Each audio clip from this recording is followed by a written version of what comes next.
no one is safe from this. I don't care how wealthy you are or who you are, you will be affected, because if you're not directly affected, because you don't have a pre-existing condition and you don't depend upon the ACA for your health care, you will still be affected, because insurance markets will be destabilized, and will likely have another recession or depression because of this. So if you want insurance costs to go through the roof, if you want rates to skyrocket, then I guess you'd be in favor of the Supreme Court wiping out the ACA. No American should support this lawsuit. It is the wrong step for America at a time when we're in the middle of a pandemic and we're trying to dig out of an economic ditch that so many of our communities are in. So we have to do everything we can to stop that from happening.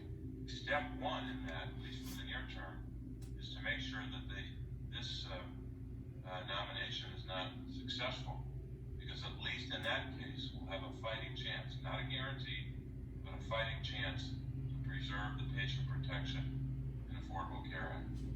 So thanks very much for your time, and we'll move to our guests. Thank you. Many thanks for those opening remarks, Senator. I am now so pleased to introduce our first panelist, Shannon Streiner, who is a health advocate with the Southwest Pennsylvania chapter of Little Lobbyists. In addition to her advocacy work, Shannon is the board director of the Down Syndrome Association of Pittsburgh and a nationally recognized blogger and writer who shares her family's story with millions online. Shannon, the floor is yours. Thank you. Thank you, Grace. Good morning, Senator Casey. My name is Shannon Streiner. I live in Allegheny County in the Highland Park section of Pittsburgh here in Western Pennsylvania. I am a mother to two beautiful girls, Haley, age 7, and Sienna, age 4. Sienna is a remarkable little girl that loves life. She is a smiley, energetic, empathetic ray of sunshine. Her favorite activity is spending time with her big sister Haley, who she adores. If we let her, she would watch Sesame Street all day long. Elmo is a way of life in our house.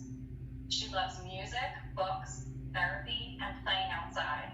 She is mischievous, funny, and beautiful. She has the ability to bring smiles to our family on the worst of days. We wouldn't change one thing about her.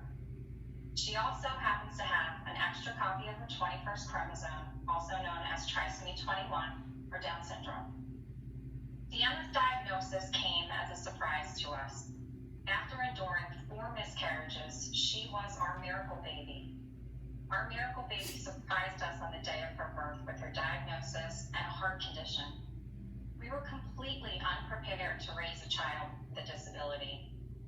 After I delivered her, a kind nurse explained to me how lucky we were to have Sienna here in Pennsylvania after the passage of the Affordable Care Act. Sienna was born with multiple pre-existing conditions that insurance could have refused coverage for prior to the ACA.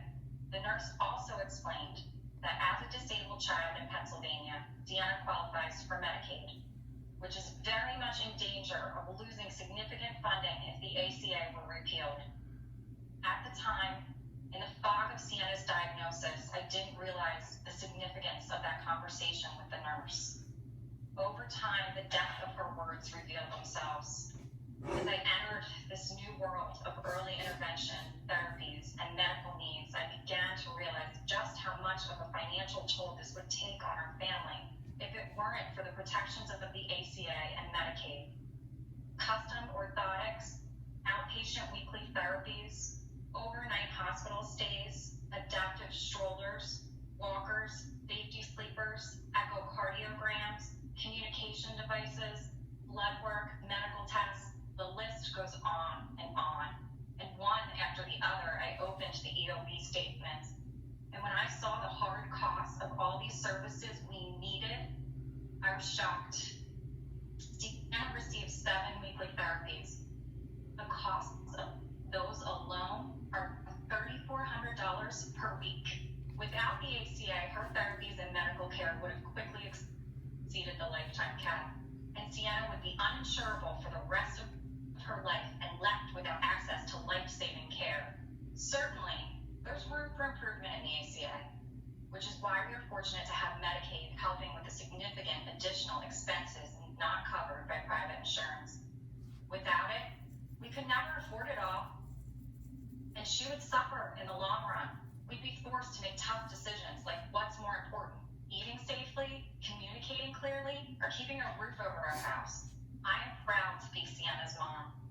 This journey is full of wonder, joy, and unimaginable love. It changes life's most ordinary moments into the extraordinary. But with constant attacks on our healthcare, it's also agonizing work, hard decisions, and constant advocacy. It gets exhausting, half fighting for your child and having to prove their value to the world.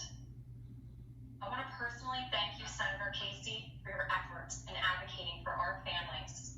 You have made a huge difference in our lives.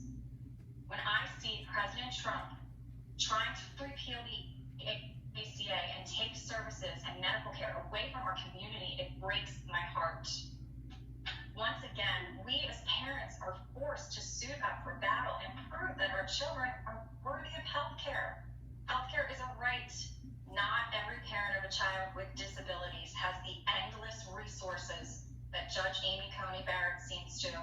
As a fellow mom of a disabled child, I would expect Judge Barrett to fight for the ACA alongside us. But her record demonstrates just the opposite. I am an everyday mom, and I am here to demand that you and your colleagues continue to fight for the ACA so that our kids can have access to the healthcare they need, not only to survive, but to thrive. Everyone loses if our children are unable to reach their fullest potential. Thank you. Thank you so much, Shannon, for sharing your story this morning, and with millions of Americans across the country, Commonwealth, and the Southwest amazing. Pennsylvania